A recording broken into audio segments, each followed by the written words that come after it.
अगर अभी आप देखें तो आपको किसी भी विलेज या शहर के आसपास बहुत सारे कैंडिडेट सुबह सुबह दौड़ते हुए मिल जाएंगे। अगर आप उनसे पूछें कि वो क्या कर रहे हैं तो वो डिफेंस फोर्सेस में, अगर आप उनसे पूछें कि वो क्या कर रहे हैं तो वो आर्म फोर्सेस की तैयारी कर रहे हैं। तो या तो वो आर्मी में जाने की तैयारी कर रहे हैं, या नेवी में जाने की तैयारी कर रहे हैं, या एयरफोर्स में जाने की तैयारी कर रहे हैं। और ऐसे एक दो नहीं, हजारों के नंबर में कैंडिडेट आपको सुबह भागते दौड़ते मिल जाएंगे।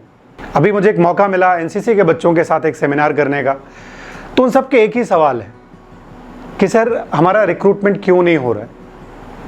दोस्तों 2018 में अगर मैं डेटा की बात करूं तो 2018 में लगभग 53,431 कैंडिडेट्स को आर्मी ने रिक्रूट किया। दैट मीन्स हमारे आर्म फोर्सेस में जो मास रिक्रूटर है वो है इंडियन आर्मी। 53,000 कैंडिडेट, 53,000 कैंडिडेट से ज़्यादा लोगों को 2018-19 में रिक्रूट किया गया। 2018-19 में लगभग 80,000 कैंडिडेट को रिक्रूट किया गया। लेकिन 2019 के बाद और 2020 के बाद कोई रिक्रूटमेंट अभी तक नहीं हुआ। मतलब पिछले 2 सालों में कोई रिक्रूटमेंट नहीं हुआ।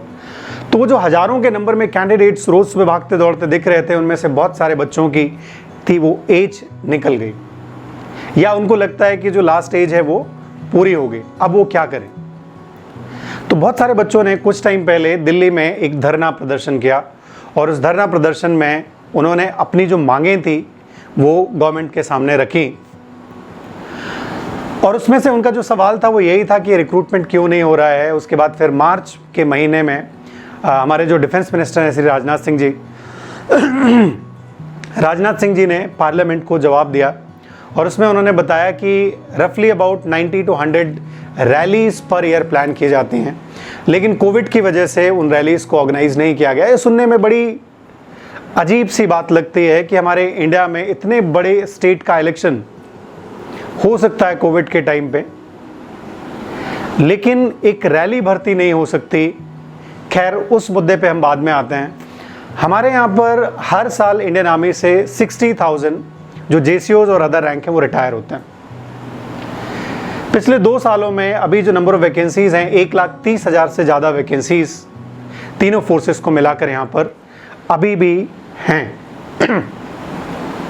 अगर आप देखें तो ज़्यादातर हमारे रेजिमेंटल सेंटर्स जहाँ पर आपकी ट्रेनिंग कंडक्ट की जाती है वो खाली पड़े हैं।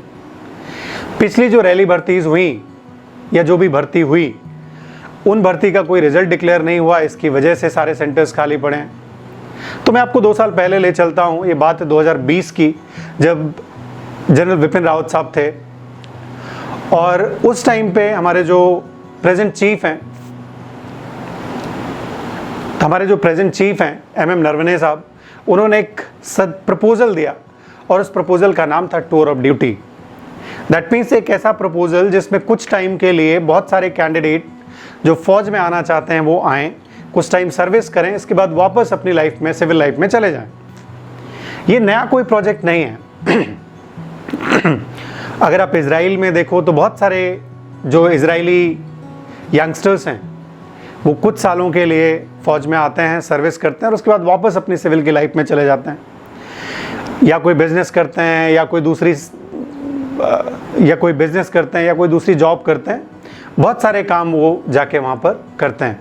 चाइना में देखें, वहाँ पर भी ऐसे अगर दुनिया भर की फ़ौज को हम एनालाइज करें तो ऐसे कई सारे ऑप्शंस अवेलेबल हैं। लेकिन दोस्तों आप सबको पता है कि हमारे इंडिया में 95% से ज़्यादा जो जवान आते हैं वो रूरल बैकग्राउंड से आते हैं। रूरल बैकग्राउंड के बच्चों के पास जो नौकरी ज्वाइन करने का एक स्कोप है वो लिमिटेड है, और उनमें से जो सबसे बड़ा स्कोप है उनके लिए वो इंडियन आर्मी ही है। इंडियन आर्मी उनके लिए मास रिक्रूटर का काम करता है, इसलिए हजारों के नंबर में कैंडिडेट आपको तैयारी करते हुए मिल जाए। दोस्तों तो पिछले जो 2 सालों से कोई वैकेंसी नहीं हुई, और जो भी ये मैन पावर की कमी अब हुई है उसको पूरा करने के लिए गवर्नमेंट ने एक नया प्रोग्राम बनाया है जिसका नाम है टूर ऑफ ड्यूटी।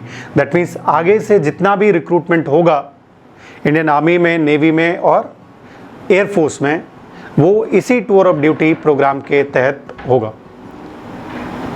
तो अगर आर्मी में आपको सोल्जर बनना है, नेवी में जाना है, आप सेलर एंट्री के लिए जाते हो, एयरफोर्स में आप एयरमैन एंट्री के लिए जाते हो, तो जो जवान भर्ती वाला प्रोग्राम है जो अभी तक रैली भर्ती के थ्रू या कोई दूसरे रेजिमेंटल सेंटर भर्ती के थ्रू किया जाता था, अब वो आपका इस टूर ऑफ ड्यूटी के हिसाब से किया जाएगा।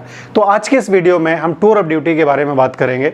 सो जय हिंद दोस्तों, मेरा नाम है संजय सिंह चौहान और आगे कुछ मिनटों में हम डिस्कस करेंगे कि टूर ऑफ ड्यूटी क्या है, इस टूर ऑफ ड्यूटी का प्रोग्राम क्या है, क्या इसका पैटर्न होगा, क्या सैलरी होगी, क्या पैकेज गवर्नमेंट प्रोवाइड करेगी, क्या फैसिलिटीज़ देगी।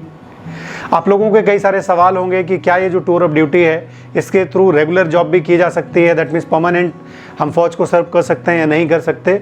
इन्हीं सारे सवालों के बारे में आज हम बात करने वाले हैं। इससे पहले कि मैं इसके बारे में स्टार्ट करूं, मैं आपको थोड़ा सा प्रीवियस जो सिलेक्शन का क्राइटेरिया उसके बारे में बता दूं।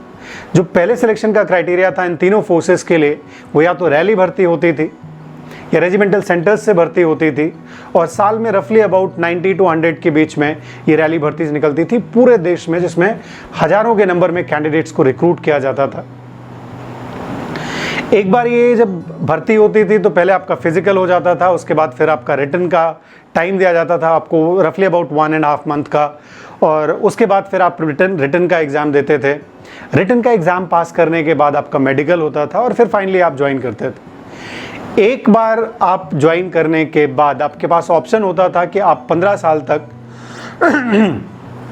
एक बार फौज को ज्वाइन करने के बाद आपके पास ऑप्शन होता था कि आप 15 साल तक फौज की सर्विस कर सकते हैं, या आपकी सर्विस जब तक पेंशनेबल नहीं हो जाती तब तक आप नौकरी करें, और नौकरी करने के बाद आप फ्री हो जाए वहाँ से, तो आपकी एक तो पेंशन मिलती रहती थी, उसके साथ साथ आप जो दूसरी जॉब ज्वाइन करते थे उसकी सैलरी, सो आपका करियर जो प्रोग्रेशन था वो अच्छा खासा हो जाता था। अब जो प्रोग्राम लाया गया है जिसके थ्रू आप लोगों को रिक्रूट किया जाएगा, उसका नाम उन्होंने रखा tour of duty. Tour of duty देखिए नया नहीं है, ये 2 साल पहले एक पायलट प्रोजेक्ट चलाया गया और उस पायलट प्रोजेक्ट में कुछ ऑफिसर्स को और कुछ जवानों को इस प्रोग्राम के तहत लिया गया और इस प्रोग्राम का नाम रखा गया था अग्निपथ। इसमें जो जवानों की एंट्री हुई, ऑफिसर्स की एंट्री हुई, उनको नाम दिया गया अग्निवीर, और ये प्रोग्राम जो चलाया गया ये 3 साल के लिए था। चूँकि पायलट प्रोजेक्ट था तो इसमें से जो भी चीज़ों को एनालाइज किया गया, फाइनली कंक्लूजन के बाद ये देखा गया कि जो 3 साल का टाइम था ये थोड़ा कम था।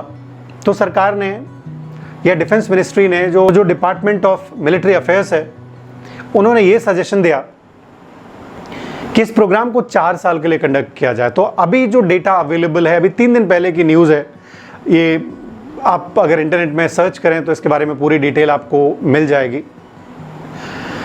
तो जो टूर ऑफ ड्यूटी होगा इसके तहत अब जितनी भी रिक्रूटमेंट होगी वो परमानेंट फौज के लिए नहीं होगी। इसका मतलब ये है कि जिन भी कैंडिडेट को रिक्रूट किया जाएगा अभी, उनको अगले 4 सालों तक फौज अपने साथ रखेगी, और उन 4 साल के ड्यूरेशन में 6 मंथ का ट्रेनिंग भी इंक्लूडेड है। दैट मीन्स 6 मंथ का ट्रेनिंग प्रोग्राम प्लस 3.5 ईयर्स का आपकी सर्विस। और इन 4 साल की सर्विस में आपको जो पे और पर्क्स एक रेगुलर सोल्जर को दिए जाते थे, परमानेंट सोल्जर को दिए जाते थे, वही आपको इन 4 सालों तक मिलेंगे।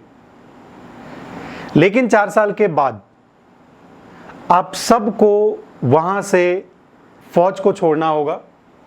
उसके बाद एक दोबारा से रिक्रूटमेंट का प्रोसेस होगा उन कैंडिडेट्स के लिए जो ऑलरेडी फौज में थे, जिन्होंने 4 साल सर्विस करी है। उनमें से जो कैंडिडेट उस एग्जाम को पास करेंगे या जो भी क्राइटेरिया रखेंगे वो तब, तो ये टूर ऑफ ड्यूटी एक 4 साल का प्रोग्राम होगा। उस 4 साल में 6 मंथ का आपका ट्रेनिंग प्लस 3.5 साल आपको अपनी यूनिट्स के साथ में जैसे आप सर्व करते हैं वैसे ही सर्व करेंगे। इन 4 साल के ड्यूरेशन के साथ आपकी जो सैलरी होगी, एक जो परमानेंट सोल्जर है उसको जो सैलरी, जो फैसिलिटीज़ मिलती हैं वही आपको भी मिलेंगी। 4 साल के बाद सरकार आपको एक पैकेज देगी। उस पैकेज में अभी जो डेटा निकल के आया है उसमें यह कि सरकार आपको 12 लाख रुपए पे करेगी। उसके साथ साथ सरकार आपको कुछ सर्टिफिकेट और डिप्लोमा भी कराएगी, ताकि जब आप 4 साल के बाद वहाँ से बाहर निकलो तो आप सिविल में एक अच्छी खासी नौकरी ले सकें। तो अब कई सारे कैंडिडेट के माइंड में सवाल आता होगा कि सर हमें तो परमानेंट फ़ौज में नौकरी करनी थी, ये 4 साल की नौकरी करेंगे, उसके लिए हम पिछले 3 सालों से तैयारी करने में लगे हुए हैं। 4 साल में हम जितना कमाएंगे नहीं, उससे ज़्यादा हमारा खर्चा हो चुका है, तो इसको कैसे करें। तो जब मैंने अभी सेमिनार में बहुत सारे बच्चों से इसके बारे में पूछा कि क्या आप ये 4 साल की सर्विस के को ऑप्ट करना चाहते हैं, जाना चाहते हैं, उनमें से मेजॉरिटी बच्चों का कहना ये था कि सर हम परमानेंट सर्विस के लिए जाना चाहते हैं, 4 साल की सर्विस हम नहीं जाना चाहते। अब ये खैर उनका अपना डिसीजन है।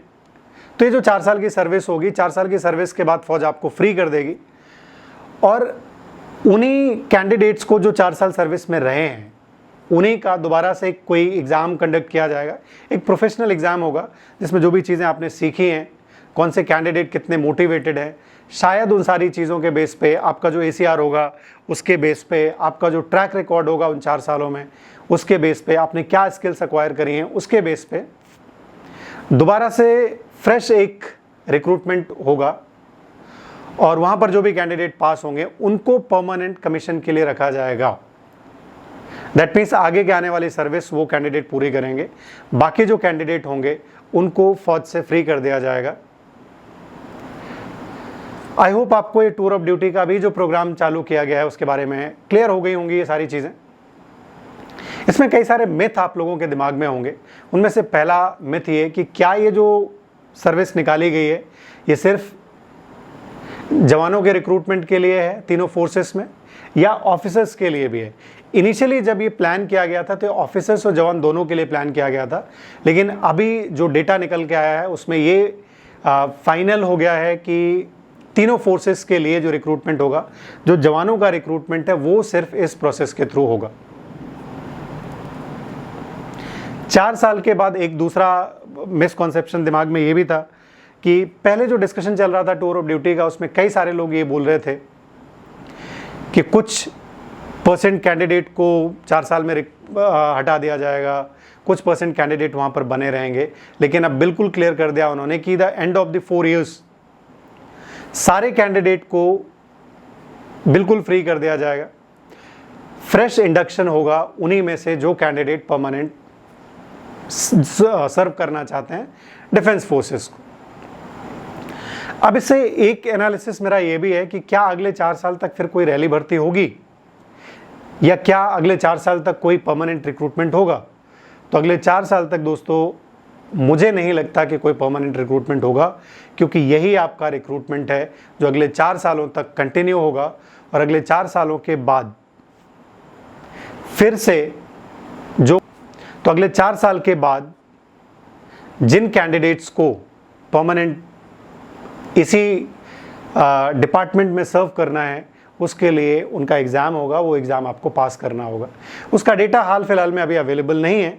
जब डेटा आएगा उसका या नोटिफिकेशन जारी होगा तो उसके बारे में एक वीडियो बनाएंगे और उसके बारे में डिस्कस करेंगे। अब सवाल ये आता है कि गवर्नमेंट इसको क्यों लागू करना चाहती है, क्या ऐसी दिक्कत परेशानी है कि जो पहले का रिक्रूटमेंट प्रोसेस था उसमें क्या बुराई है। देश की सिक्योरिटी, जो हमारी नेशनल सिक्योरिटी है, वो तो हमारा प्राइम मुद्दा है। हमारे आसपास के जो नेबर्स हैं वो इतने हमेशा अग्रेसिव रहते हैं, तो ऐसे टाइम में ऐसे रिक्रूटमेंट पॉलिसी लाना क्या ये सही है या गलत है। देखिए, गवर्नमेंट जो ये रिक्रूटमेंट का प्रोसेस लेके आ रही है तो उन्होंने भी इसको सोचा तो खूब होगा। उसमें से जो कुछ डेटा उन्होंने दिया है वो मैं आपको बताता हूँ, कुछ पॉइंट्स हैं कि गवर्नमेंट ये टूर ऑफ ड्यूटी क्यों लागू करना चाहती है। इससे पहले आप ये देखें कि गवर्नमेंट के जो एक्सपेंसेस हैं डिफेंस के लिए वो कहाँ कहाँ खर्चा करती है। तो सबसे पहला जो एक्सपेंडिचर है सबसे ज़्यादा वो है सैलरी का। तो अगर मैं टोटल बजट का देखूं तो इंडियन आर्मी में 39% सैलरी में चला जाता है टोटल बजट का, 34% उनकी पेंशन में चला जाता है। उसके बाद फिर मॉडर्नाइजेशन ऑफ आर्म्ड फोर्सेस,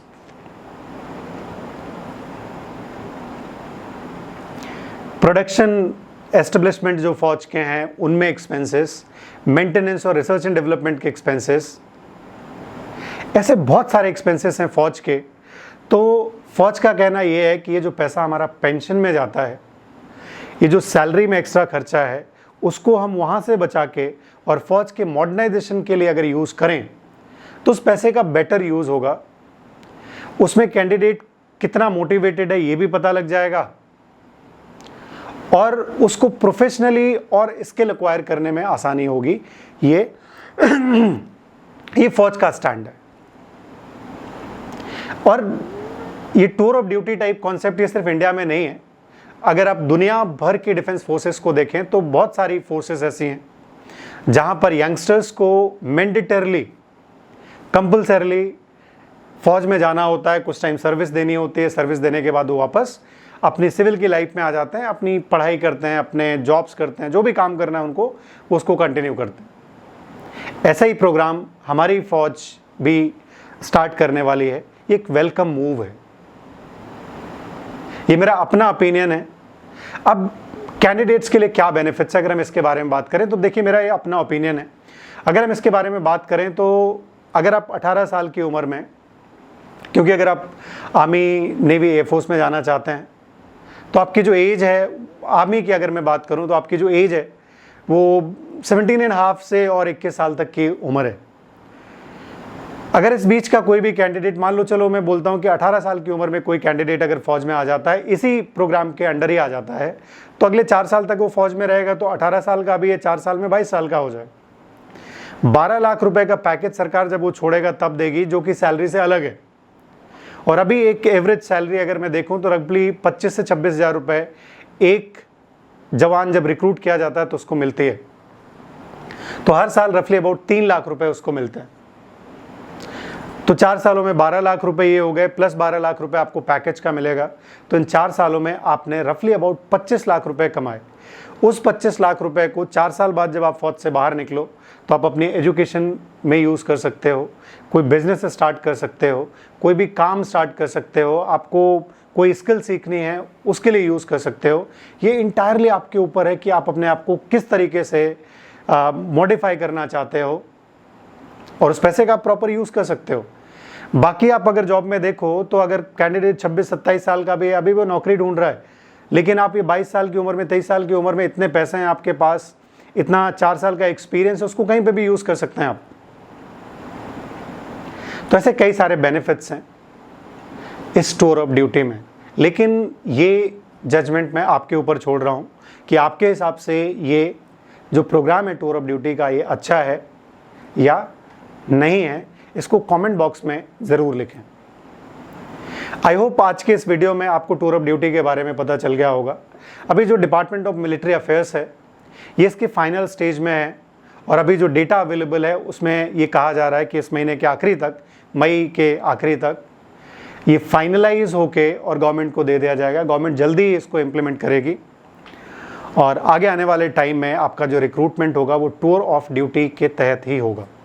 इसलिए आप जितने भी लोग तैयारी कर रहे हैं, मेरी तरफ से आप सब लोगों को wish you all the very best. आप अपनी तैयारी को बहुत अच्छे से,